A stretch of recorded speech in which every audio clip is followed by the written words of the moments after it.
Today we are finally on the last lecture on class 12 chapter 4 reproductive health. Finally we have reached to the last topic, and that is infertility. So I am going to complete this topic thoroughly and completely today, and that way we will come to an end of the chapter. And after this I have made a video on 10 years NEET question paper and 10 years on board question papers. Please go through them and then finally you will be sorted out with this chapter. Without wasting much time, let me come to the topic for today, that is infertility. Now what is infertility? A very clear-cut and straightforward definition of infertility is when the couple, they do not have children even after they are not practicing any contraceptive precautions. They are not going for any contraception. किसी भी तरह का precaution नहीं रखा हुआ है, कोई तरह का safety measures नहीं रखा हुआ है, उसके बावजूद उनको बच्चे नहीं हो रहे. That means what is infertility? The inability to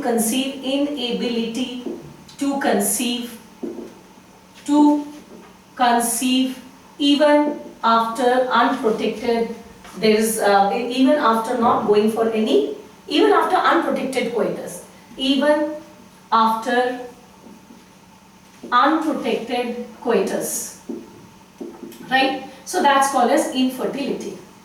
अब सवाल उठता है, infertility का कारण क्या है?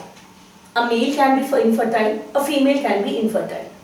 जब हम एक फीमेल को infertile बोलते हैं तो उसका पैरामीटर्स अलग होता है, और जब हम मेल को infertile कहते हैं तो उसका पैरामीटर्स अलग होता है. That means this infertility can be found both in male as well as the female partner. तो चलिए देखते हैं हम मेल को infertile कब कहते हैं. हम मेल को infertile देखिए, हमें पता है कि मेल का रोल रिप्रोडक्शन में एक ही है, what? To give the male gamete, that is sperm. And आपको पता है for a sure shot pregnancy, the male must produce approximately 350 million sperms. You know that. It must be 350 million sperms, and of them 60% must be of the right shape and size, and 40% must have the right motility. इतना होना चाहिए to call a male to be a perfect fertile or a perfect male in terms of reproduction. अगर किसी कारण से mail में sperm का count कम है, मतलब स्पर्म तो बनते हैं बट स्पर्म का काउंट बहुत कम है, से may be only 50 million sperms बन रहे हैं, या ये जो 50 मिलियन बन रहे हैं उसमें भी मैक्सिमम का शेप एंड साइज क्या है, गलत है, such that the sperm number is not enough to ensure that yes, pregnancy will take place. That is the only problem that can be found in males. क्यों? मैं बार-बार कह रही हूँ क्योंकि मेल का रोल रिप्रोडक्शन में एक ही है. मेल का केवल एक ही रोल क्या है? Male just provide the male gametes. So their inability to produce the right amount, right shape and right size of the male gamete, that can be the reason for infertility in males. But in female, what can be the reason for infertility?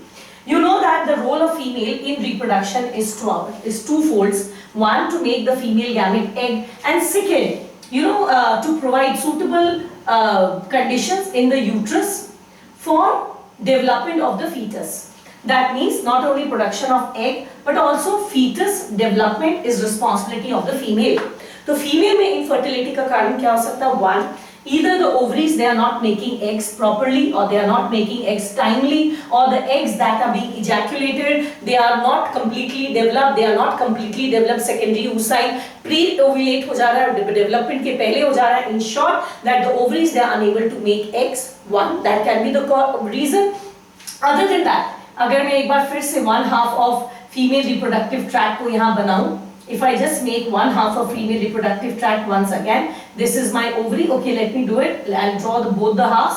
The diagram is little pretty ugly, but then you will obviously understand. तो अगर या तो female में egg नहीं बन रहा लेकिन uterus is perfect, the uterus is perfect, she can absolutely carry on the pregnancy. It's only she is unable to make the egg. या दूसरा काम क्या हो सकता है? She is making eggs are released. The male and female gamete does fertilize, the zygote is formed, but the uterus is unfit for implantation and pregnancy. Hence, what happens? The fertilized zygote is always aborted. है ना? Before full term. What is abortion actually? जब बच्चे का delivery हो जाता है before the completion of the term. 9 महीने का टर्म है, अगर 9 महीने से काफी पहले बच्चे की डिलीवरी हो जाए, उसी को हम लोग क्या बोलते हैं? अबॉर्शन बोलते हैं. तो ये दो ही कारण हो सकता है, या तो वो एग ही नहीं बना रहा है, यूट्रस फिट है, बच्चे का डेवलपमेंट हो सकता है, या फिट है, ओवरी फिट है, एग वगैरह बन रहा है, लेकिन यूट्रस क्या है? इम्प्लांट नहीं कर पा रहा है, जिसकी वजह से जाइगोट अबॉर्ट हो जाता है, एम्ब्रियो अबॉर्ट हो जाता है, या दोनों प्रॉब्लम हो सकते हैं. But why why that in some males and females such problems arise. अब अगला सवाल ये उठता है कि ऐसे abnormalities मेल एंड फीमेल में क्यों आते हैं. So there can be a lot of reason. One, I'll just write it with another pen. Color. अच्छा ठीक है, मैं ऐसा करती हूँ कि let me draw this properly. Y लिखने के लिए इसको डबल लाइन से मैं बना दूं. इसका कारण क्या हो सकता है? It can be physical. Physical मतलब the reproductive organs are not well developed. Reproductive organs, gonads, accessory ducts, accessory glands का ढंग से development नहीं हुआ. So the reason can be physical. Second, the reason can be because congenital. Congenital means by birth. Genetic defect जो by birth होता है. हो सकता है कोई जेनेटिक डिफेक्ट है, बर्थ से ही जेनेटिक डिफेक्ट है जिसकी वजह से मेल या फीमेल पार्टनर में आपका प्रॉब्लम है. थर्ड क्या हो सकता है? It can be immunological. Immunological मतलब इम्यूनोलॉजिकल मींस आपकी बॉडी का इम्यून सिस्टम एंटीबॉडीज बना रहा है और ये एंटीबॉडीज प्रेगनेंसी को सस्टेन नहीं करने दे रहा. यानी कि हो सकता है आपको कोई बीमारी हो, कोई एसटीडी हो, एसटीआई हो. आपके इवन एसटीआईज की वजह से मैंने आपको बताया था कि प्रेगनेंसीज अबॉर्ट हो जाती है. तो कोई आपका इम्यून सिस्टम का कोई प्रॉब्लम है, कोई डिजीज का प्रॉब्लम है जिसकी वजह से आप कंसीव नहीं कर पा रहे. राइट. तो इम्यूनोलॉजिकल के साथ ही मैं एक वर्ड डाल दूंगी डिजीज. आपका इम्यून सिस्टम आपको साथ नहीं दे रहा. आपके बहुत सारे डिजीज, कोई ऐसे डिजीज हो गए, फीमेल को आरटीआई हो गया है जिसकी वजह से प्रेगनेंसी ठहर नहीं रहा है. That means the pregnancy is not staying. Right. और इसके अलावा क्या हो सकता है? Drugs. There may be some medicines which is causing a hormonal disbalance, and you know that the entire khela, the entire play of pregnancy is all hormone based. So there may be some drugs which may interfere with the hormonal cycle of the male and the female, which may again lead to infertility. Besides that, there can be a psychological problem also. Now okay, my spelling. Psychological problem. Psychological problem means if the person is under too much stress. I'll tell you one thing. Stress आपकी body का hormonal level के balance को एकदम disturb करता है. Too much stress, you are psychologically very much disturbed, you are emotionally disbalanced, you are very much stressed. That can also lead to infertility. So these are some of the basic reasons that are demonstrated in your NCERT as well as to why male or female partner can be infertile, why a man or a woman can be infertile. But be what? If they are infertile, if they are not being able to bear babies, that's a very common phenomena, at least in today's time when there is so much stress at the workplace, there is so much stress at personal level work. People, they do not follow good habits, they do not eat good, they do not follow good habits. That is because of career orientation as well. People, they do not plan babies at the right time, so that is actually leading to infertility. And infertile couple आपको world over, even India में भी काफी मिल जाएगी. Right. So first of all, I taught you what is infertility. Infertility means the inability of parents to conceive even after unprotected coitus, unprotected sex. Then if they are not being able to have children, then that's called infertility. The problem can be in the male partner, the problem can be in the female partner, and there can be a number of reasons for them being infertile. मैंने आपको chapter की शुरुआत में कहा था कि हम ये नहीं चाहते, हमें पॉपुलेशन कंट्रोल करना है, पर हम ऐसा नहीं चाहते कि लोगों के बच्चे ही ना हो. हम तो केवल ये चाहते हैं कि 1 से 2 से ज्यादा बच्चे ना हो ताकि पॉपुलेशन कंट्रोल में रहे. बच्चे बिल्कुल ना हो ऐसा तो हम बिल्कुल नहीं चाहते. So how can we help these parents to overcome the problem of infertility? ऐसे पेरेंट्स जिनको बच्चे नहीं हो रहे, ठीक, इनको कैसे हेल्प किया जा सकता है? This we are now going to study. ठीक है. अब आ जाते इनफर्टाइल कपल्स को हेल्प करने के लिए बेसिकली 2 स्ट्रैटेजीज हैं. One strategy is called as ART. Now what is the full form of ART? Let me tell you. A stands for assisted, R stands for reproductive,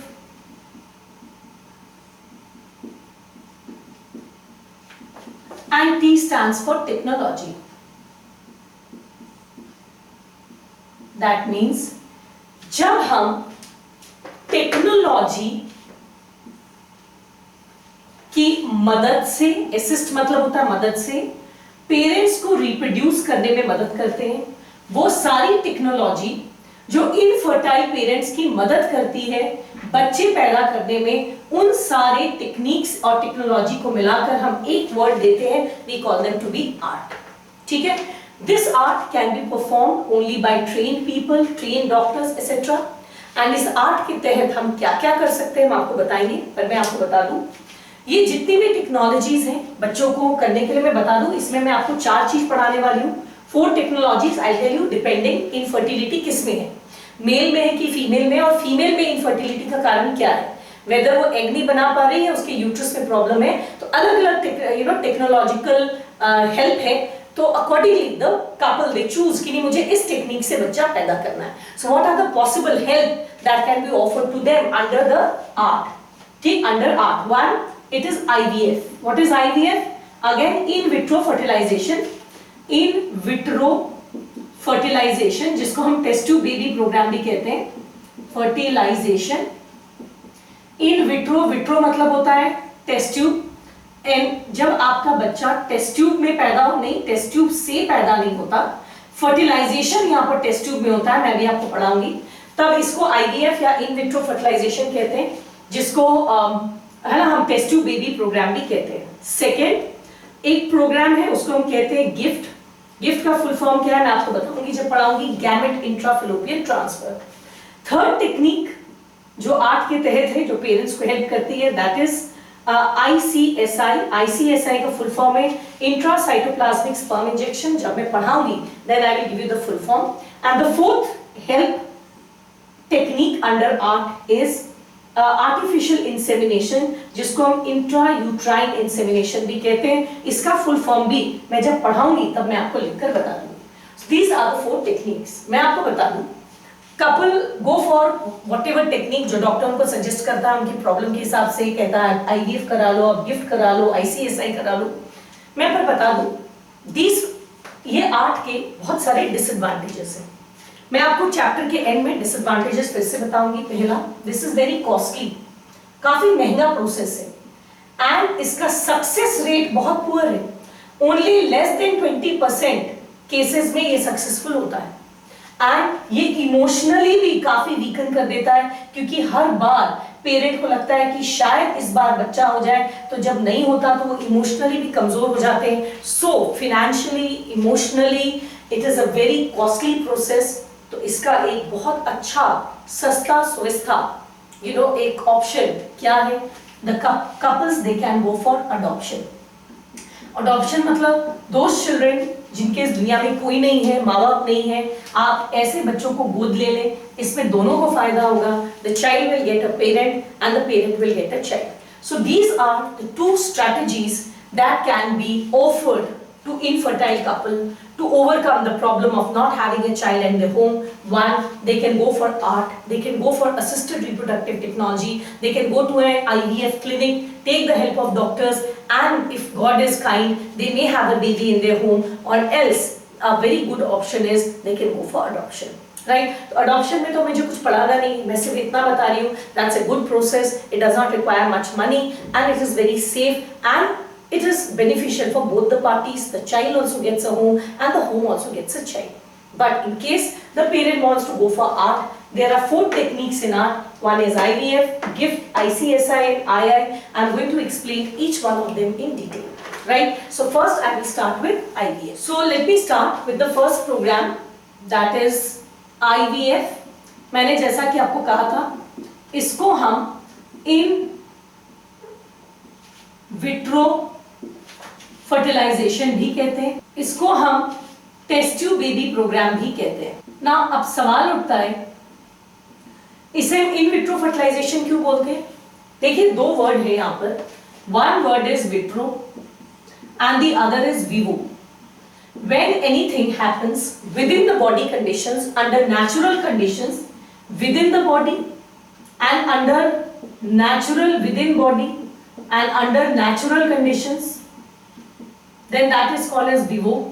and जब कुछ भी चीज body के बाहर आर्टिफिशियली सिमुलेटेड एनवायरनमेंट में, artificially simulated मतलब ये artificial environment में हम कोशिश करते हैं कि हम आर्टिफिशियली अंदर का ही कंडीशंस रिक्रिएट करें, पर है तो आर्टिफिशियल। तो जब ये आपका आउटसाइड बॉडी लैब में होता है, नॉर्मली टेस्ट ट्यूब या पेट्री डिश में होता है, ठीक है, एंड ये नेचुरल कंडीशन में नहीं होता, आर्टिफिशियल कंडीशन जिसको जहां तक हो सके नेचुरल बनाने की कोशिश की गई उसमें होता है, तब इसको हम लोग कहते हैं आर्टिफिशियल, तब उसको हम लोग कहते हैं vitro.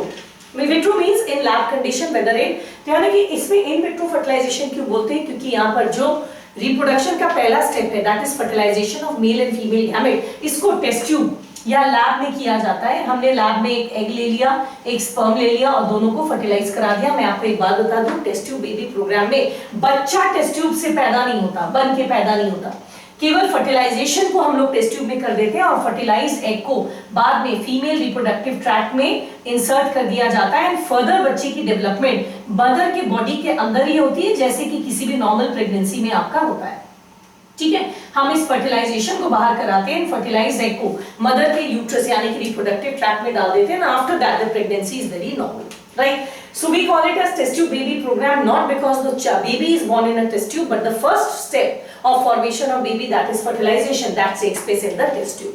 Is that clear? So with that, once you know what is IVF or in vitro fertilization, इसमें हम basically करते क्या है, मैं आपको सारे steps को थोड़ा सा डिटेल में आपको बता दूं, ठीक। So let me tell you the steps now. Now step में सबसे पहले हम क्या करते हैं, we take the egg, right? अब एक किससे लेंगे, either we will take the egg from the mother, जो ओरिजिनल मदर है उससे लेंगे। कब, अगर प्रॉब्लम फादर में, मदर में प्रॉब्लम नहीं है तो हम मदर से एग ले लेंगे, या अगर मदर में एग बनाने का प्रॉब्लम है तो हम एग यहाँ डोनर से ले लेंगे, ठीक है। एंड हम साथ में क्या करेंगे, मेल गैमेट यानी कि स्पर्म को लेंगे, एंड स्पर्म हम किससे लेंगे, either we will take it from the father, अगर फादर नॉर्मल है, एकदम स्पर्म नॉर्मल बन रहा है, प्रॉब्लम माँ में था, फादर नॉर्मल है, तो हम आराम से फादर से स्पर्म लेंगे। लेकिन अगर फादर में ही प्रॉब्लम है तो इस केस में हम स्पर्म किससे लेंगे, डोनर से लेंगे। So first we will take both the gametes either from the mother और the donor, here either from the father और द डोनर, एंड ये दोनों गैमेट को हम टेस्ट ट्यूब में यानी कि आर्टिफिशियल कंडीशंस में दोनों को फ्यूज कराने की कोशिश करेंगे, right. I've taken the egg, I've taken the sperm, हम इसको कोशिश करेंगे। We try to create the same environment for fertilization, the same environment which is found within the female reproductive tract. Female reproductive tract के अंदर fertilization के वक्त जो conditions होते हैं, हम वही conditions को lab में recreate करने की कोशिश करते हैं, right? ताकि fertilization हमारा आसानी से हो जाए, ठीक है। So we try to fertilize it. पर मैं बता दूं, ऐसे ही किसी egg और sperm को एक दूसरे के पास लाने से इतने आसानी से fertilize नहीं करते, right? The first step, that is fertilization, is not very easy. फिर भी we try to fertilize it. We take many eggs from the mother. एक से ज्यादा egg लेते हैं, एक से ज्यादा sperm लेते हैं और हम कोशिश करते हैं कि इसको fertilize करके हम zygote बना लें, ठीक है। एक बार ये fertilize करके zygote बन गया तो अब दो बातें होंगी। पहला बात क्या है, अब ये zygote को ही हम मदर के अंदर में डाल दें। ये कैसी मदर है, ये वैसी मदर है जिसमें यूट्रस में कोई प्रॉब्लम नहीं है, इम्प्लांटेशन एंड प्रेगनेंसी नॉर्मल हो सकती है, या तो इसमें एग नहीं बन रहा, या ये फीमेल पूरी नॉर्मल है, केवल इसके हस्बैंड में स्पर्म का प्रॉब्लम है। उस केस में now this zygote can be put. एक बात बता दूं, अगर हम जाइगोट को अंदर डालेंगे फीमेल में, एग्जैक्टली उसी जगह डालेंगे जहां नेचुरल प्रेगनेंसी में जाइगोट बनता है, that means at the ampulla part, या तो हम इसको तुरंत डाल देंगे in the fallopian tube, ठीक, then this is called as zift. अगर इसको हम तुरंत डाल देंगे we call it as zift. Now what is the full form of zift? Full form of zift is zygote intrafallopian transfer, यानी कि हम यहाँ पर जाइगोट को fallopian tube के अंदर ट्रांसफर कर रहे हैं। जाइगोट इंट्रा मतलब अंदर, कहां अंदर, fallopian tube के अंदर ट्रांसफर कर रहे हैं। When the zygote is transferred into the fallopian tube directly, then that is called as zift or zygote intrafallopian transfer. Right? या हम क्या करते हैं, इस जाइगोट को फर्दर हम एम्ब्रियो कंडीशन में लैब में डेवलप करते हैं, ठीक है। इसको हम थोड़ा और डेवलपमेंट लैब में ही कंटिन्यू करते हैं, यानी कि जाइगोट से ये बनेगा एम्ब्रियो। अगर ये एम्ब्रियो लैब में ही बना तो एम्ब्रियो बनने के बाद इसको हम लोग ट्रांसफर करेंगे, ठीक है। इसको हम लोग बोलते हैं intra uterine transfer, IU we call it as I intra uterine IUT. मैं आईयूटी का भी फुल फॉर्म लिख दूं। अब एक बात बताते हैं, अब मैं आपको एक बात बता दूं, इसे इंट्रा यूट्राइन ट्रांसफर कब कहते हैं? दो बातें होंगी, यू हैव टू अंडरस्टैंड। ये जो एम्ब्रियो बना, या तो इस एम्ब्रियो को हम 8 to 16 सेल कंडीशन में ट्रांसफर करेंगे, ठीक है, और या इसको हम 16 सेल से above that is 32 to 64 cell condition में ट्रांसफर करेंगे। अगर हम 8 to 16 सेल पे ट्रांसफर करेंगे तो मैंने कहा ना हम एग्जैक्टली वही ट्रांसफर करेंगे जहां नॉर्मल प्रेगनेंसी में ट्रांसफर होता है। So if you look into NCERT, जो मैं आपको पावर पॉइंट डिस्कशन में दिखाऊंगी भी, कि up to 16 stage the embryo का development actually takes place in the fallopian tube itself. अगर आप देखोगे, this diagram is little clumsy but you will understand it very properly. आपको पिछले चैप्टर में ही पढ़ाया गया है दैट यहां बनता है जाइगोट, फिर this is 2 cell, 4 cell, 8 cell, 16 cell. 16 cell condition तक बच्चा कहां पाया जाता है? fallopian ट्यूब में ही पाया जाता है, राइट। तो उस केस में इसकी fallopian ट्यूब में ट्रांसफर होगी। लेकिन अगर हम एम्ब्रियो को 32 से 64 स्टेज में ट्रांसफर करेंगे तो कहां करेंगे? यूट्रस में ट्रांसफर करेंगे, क्योंकि नेचुरल प्रेगनेंसी में 32 एंड 64 सेल कंडीशन कहां पाया जाता है आपका? It is found in the uterus. So if it is transferred in the uterus, it is called as intrauterine transfer. Is that clear? उसके बाद once it is transferred, बचा हुआ प्रेगनेंसी नॉर्मल होगा। ये भी फीमेल डॉक्टर की देखरेख में होती है, क्योंकि ये प्रेगनेंसी नॉर्मल नहीं हुआ है तो बॉडी पहले से प्रिपेयर्ड नहीं था कि अगर ये नॉर्मल होता तो क्या होता है, यहाँ से एग निकलता, progesterone level, oestrogen level, FSH, LH का लेवल ऑटोमेटिकली जितना बॉडी में चाहिए उतना होता। लेकिन यहाँ पर तो बॉडी को पता ही नहीं था कि फर्टिलाइजेशन हो रहा है, प्रेगनेंसी हो रहा है, ठीक है। हमने तो यहाँ पर आर्टिफिशियली क्या कर दिया, जाइगोट को डाल दिया। तो ये जितने हार्मोन्स हमें चाहिए होते हैं for pregnancy, they have to be artificially regulated by the doctor. 2-3 महीने होते होते बॉडी एडजस्ट कर जाता है, उसको समझ में आ जाता है कि हमारी प्रेगनेंसी हुई है, एंड देन अकॉर्डिंगली बॉडी अपने हार्मोन्स खुद से बनाने लगता है। लेकिन फिर भी इस टाइप की pregnancy has to be monitored till the end by a doctor, because here pregnancy has been artificially induced into the uterus, body, brain, pituitary prepared नहीं था। so hormonally normal method में हार्मोन जितना जिस level of pregnancy में होना चाहिए उसको बनाना मुश्किल होता है। सो डॉक्टर्स उसको मेंटेन करते हैं आर्टिफिशियली या नेचुरली व्हाटएवर। लेकिन उसके आगे की प्रेगनेंसी एकदम नॉर्मल प्रेगनेंसी जैसी होती है और बच्चे का बर्थ जैसे नॉर्मल प्रेगनेंसी में होता है वैसे ही होता है। Is that clear? So this is about test tube baby program. मैं एक बार test tube baby program के steps आपको फिर से बता दूं। The first step is collection of gametes. Collection of gamete में I need the female gamete egg and the male gamete sperm. The female gamete egg is taken either from the mother or the donor, and the male gamete sperm is also taken either from the father or the donor. The next step is fusion of the two gametes.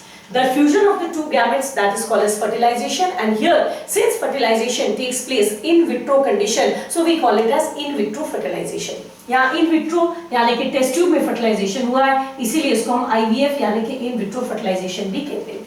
Fertilisation के बाद जो zygote बना, अब third step क्या है, what to do with this zygote? तो दो बातें हो सकती है, या तो हम जाइगोट को डायरेक्टली fallopian ट्यूब में ट्रांसफर कर देते हैं, a phenomena that is called as ZIF, zygote intrafallopian transfer, या चौथा है इस जाइगोट को थोड़ा बहुत एम्ब्रियोनिक कंडीशन तक में हम लोग लैब में ही डेवलप करते हैं।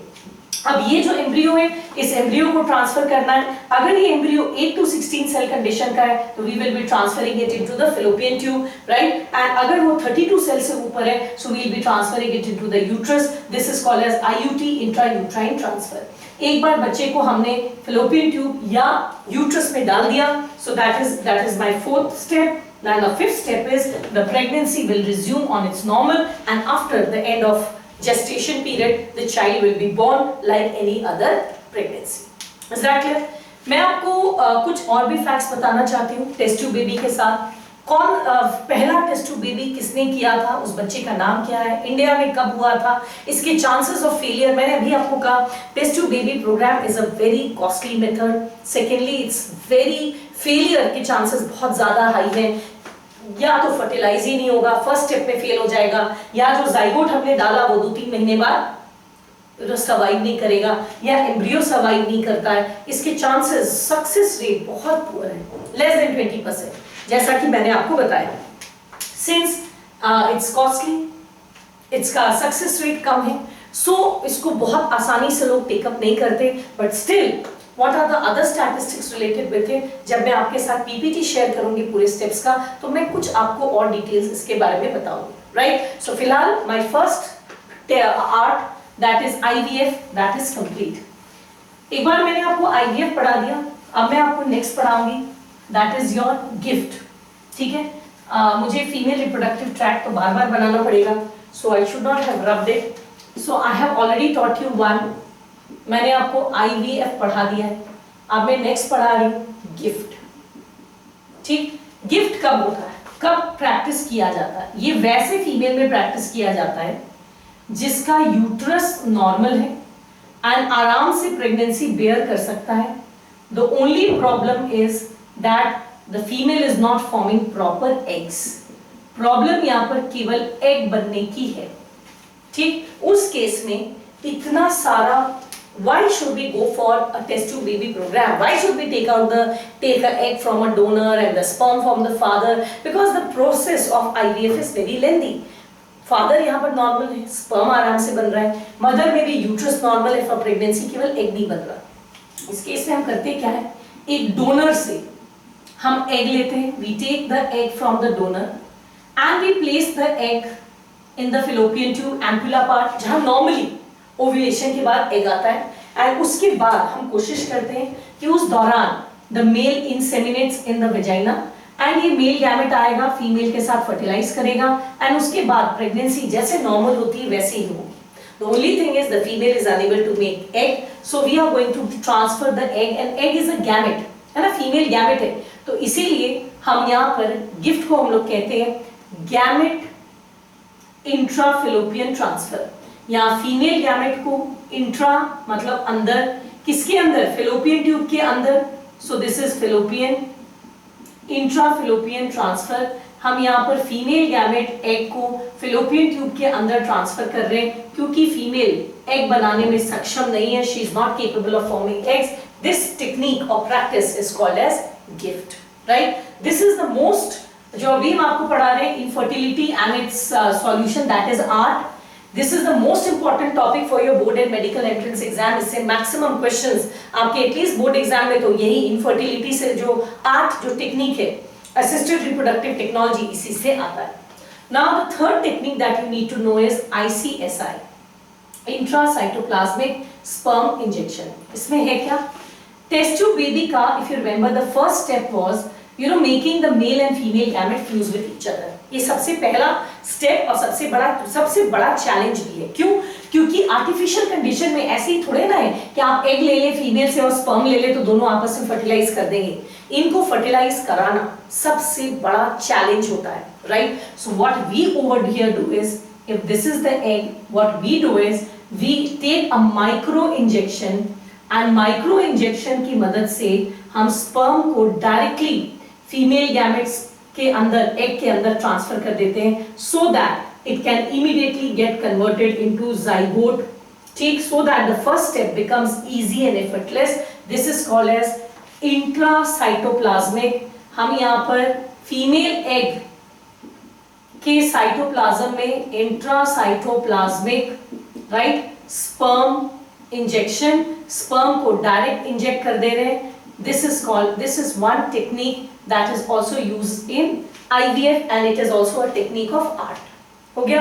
And the fourth one is, this is called as artificial insemination। Let me write it, also called as intrauterine, it is called as artificial insemination, also called as intrauterine insemination।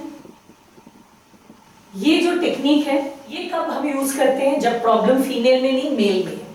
अगर mail में problem है, और मैंने अभी भी आपको बताया mail में इकलौता प्रॉब्लम क्या है, sperm count and sperm number, shape and size का प्रॉब्लम है। तो हम करते क्या है, जो मेल है या डोनर है उससे हम लोग स्पर्म, अगर फादर में प्रॉब्लम है और स्पर्म का काउंट का ही प्रॉब्लम है तो हम 2-3 बार इंसेमिनेट कराते हैं। Suppose I need 300 million sperms but पर इजैकुलेट केवल 50 मिलियन स्पर्म बन रहा है, तो हम क्या करेंगे, 6-7 बार इंसेमिनेट करा लेंगे, तो 50 करके हम इसका नंबर कितना कर लेंगे, 300 मिलियन, एंड इसको हम कॉन्सेंट्रेट कर लेंगे, क्योंकि every time the sperm is inseminated what happens, it will also lead to formation of seminal plasma. So इस तरह से हम इसको पहले कॉन्सेंट्रेट करेंगे, एंड कॉन्सेंट्रेट करने के बाद that means I will take the sperm from the father itself, I will concentrate it, and then artificially and with the help of an injection और समथिंग लाइक दिस, इस sperm को हम female के vagina के अंदर transfer कर देंगे, ऐसे वी विल इंजेक्ट इट। यहाँ पर ये स्पर्म्स जो हमने लिया, इसको फीमेल के वजाइना में हम ट्रांसफर कर देंगे। सिंस यहाँ पर आर्टिफिशियल हम इंसेमिनेशन करा रहे हैं, the sperms are release not by the male but with the help of injection. हम पहले फादर से स्पर्म लिए, उसको कॉन्सेंट्रेट करके आर्टिफिशियली इंजेक्ट किए। सिंस यहाँ पर आर्टिफिशियल इंसेमिनेट कर रहे हैं फीमेल वजाइना में, this is a vagina, so we call it as artificial insemination, and sometimes this sperm is not inseminated here, हम इसको कुछ इस तरह से इंजेक्ट करते हैं that the sperm is injected directly into the uterus, so यहाँ से यहाँ तक जाने का प्रॉब्लम भी खत्म हो गया, because as the sperm moves from here to here, many of them are lost, ठीक है, many of the sperms they get lost, वो अपना रास्ता भटक जाते हैं, और बहुत सारे sperms तो यहीं खत्म हो जाते हैं। तो हम यहाँ पर क्या करते हैं, इंट्रा यूट्राइन, हम इंजेक्शन की मदद से डायरेक्ट यूट्रस में जब स्पर्म को डालेंगे तो more sperms will have a probability to reach the egg, then this is called as intra uterine insemination, right. So these are the 4 types of technique that are associated under ART. मैंने कहा था उसको overall हम कहते हैं ART यानी कि assisted reproductive technology. इसमें फर्स्ट है IVF programme. IVF, I just let me quickly summarise. IVF में हम मेल एंड फीमेल गैमेट को आइदर फ्रॉम द पेरेंट्स और फ्रॉम द डोनर को लेकर आर्टिफिशियली लैब कंडीशन में फर्टिलाइज करके फर्टिलाइज जाइगोट या एम्ब्रियो को मदर में हम लोग ट्रांसफर करते हैं, उसके बाद प्रेगनेंसी नॉर्मल होती है, राइट। गिफ्ट में हम लोग क्या करते हैं, केवल एक डोनर से एग को लेकर फीमेल में ट्रांसफर कर देते हैं, वैसे फीमेल में जहां एग नहीं बन रहा बाकी सब नॉर्मल है। आईसीएसआई में हम क्या करते हैं, हम लोग स्पर्म को डायरेक्टली एग के अंदर इंजेक्ट करके fertilisation form leading to the formation of zygote, इसको हम लोग करते हैं। And last is your AI. AI is conducted in those cases where the problem is in the male, where there we collect the sperm from the male, we concentrate it and artificially we inject it either into the vagina or directly into the uterus, right? So there are some more points as I always do. मैं इसके कुछ power points आपके साथ share करूँगी so that you can see these how it actually works properly, and then I will also go through the NCERT paragraph. So this was the last topic for today.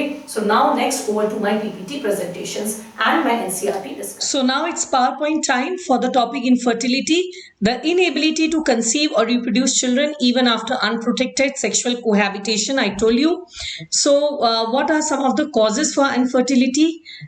It can be either physical, congenital, drugs, disease, immunological and psychological. The problem can be in female. In female, it can be either due to inability to make eggs or inability to conceive, or it can be in male. If it is in male, it is mainly due to low sperm count, right? So let us see, it's given once again here in male, it is low sperm count, that is the main problem.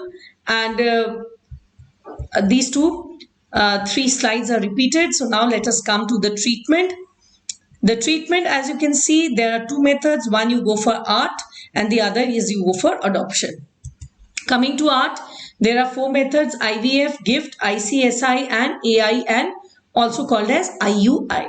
Now let us come to the first one, that is these 4. I told you test tube baby, it's not like the baby comes out in the test tube. Then it is GIFT, where the gamete is basically transferred into the fallopian tube. Artificial insemination, here the sperm is artificially inseminated either into the vagina or up to the level of uterus. And intracytoplasmic sperm injection, where the sperm is injected directly into the cytoplasm of the egg, right? So let us start with the first technique, in vitro. First, we take out the eggs either from the mother or to the donor. Then we take the sperm, right? So that is, first we will take the egg, then we'll take the sperm, we'll fertilize it in the lab, we'll form the zygote, or we will find the embryo, and this zygote or embryo will eventually be transferred into the female reproductive tract. So here that steps are elaborated. Either, first we take the egg and the ovum either from the mother or the donor. This is what it shows.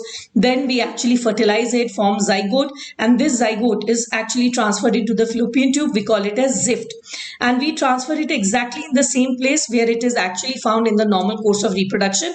If the embryo is more than 8 blastomeres, then it is transferred into the uterus. Then we call it as intrauterine transfer.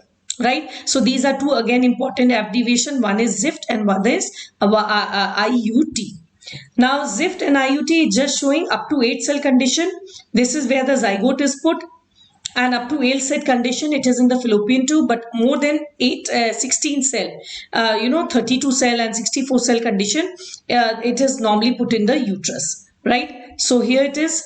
In this test tube baby, after that the pregnancy is just like normal any other pregnancy, and here it is to be noted that the child is not born in a test tube. The child actually is born out of the normal pregnancy procedures. The first test tube baby in the world, she is the girl who has been born by test tube baby in the world.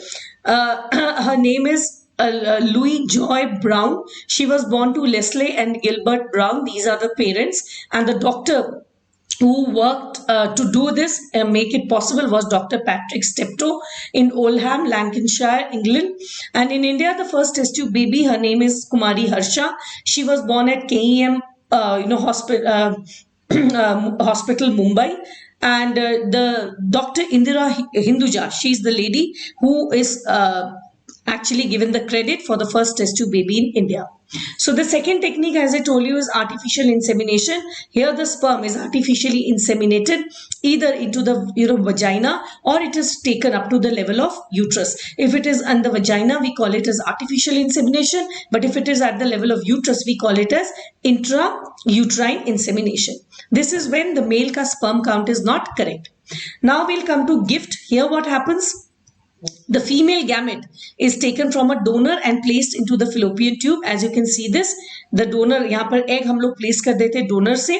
This is for a female who cannot produce young ones, but they can give the proper environment for fertilization and further development. She cannot make egg, but further development ka environment is quite okay in that female. So this is about gift. And the fourth one I told you is ICSI, intracytoplasmic sperm injection. Here the sperm is directly injected into the egg. This makes the procedure of making a zygote very easy and simple, right? So with that we have that makes it simple. So with that we have come to an end of this topic. And other than that, what is not mentioned here is about adoption. With that we have come into an end to this chapter. And now very quickly we'll go through what is there in your NCERT, and after that we'll be over with this chapter. Let us look at the topic infertility from your NCERT. Please open page 63 of your NCERT. So infertility in a large number of couples both in India and abroad, they are infertile. So what is infertility? Infertility, as I told you, when you do not have a child, even when you are not going for any precaution. The reason could be physical, congenital, disease, drugs, immunological, psychological. Normally the female is to be blamed, but even the male partner, the problem can be in him. So they should go to infertility clinics and they can help you with a technique called as ART. So first ART is in vitro fertilization, followed by ET, embryo transfer. Here only the embryo is fertilized in the lab and then the embryo is transferred into the fallopian tube. That is called as ET or embryo transfer. One of the famous is a test tube baby program. The egg is taken from wife or donor, sperm from husband or donor, then it forms zygote. In the lab, then the zygote or the early embryo up to 8 blastomeres, zygote or up to 8 blastomeres could be transferred into the fallopian tube. Then that's called ZIFT. But if it is more than 8 blastomeres or 16 to 32 or 64 blastomeres, then it is transferred into the uterus. Then it is called as intrauterine transfer. And after that, the development of the child is very normal. At times, when the from the donor, only the egg is transferred into the fallopian tube, then it's called as GIFT, gamete intrafallopian transfer. This is for a female who cannot produce egg, but can provide suitable environment for fertilization.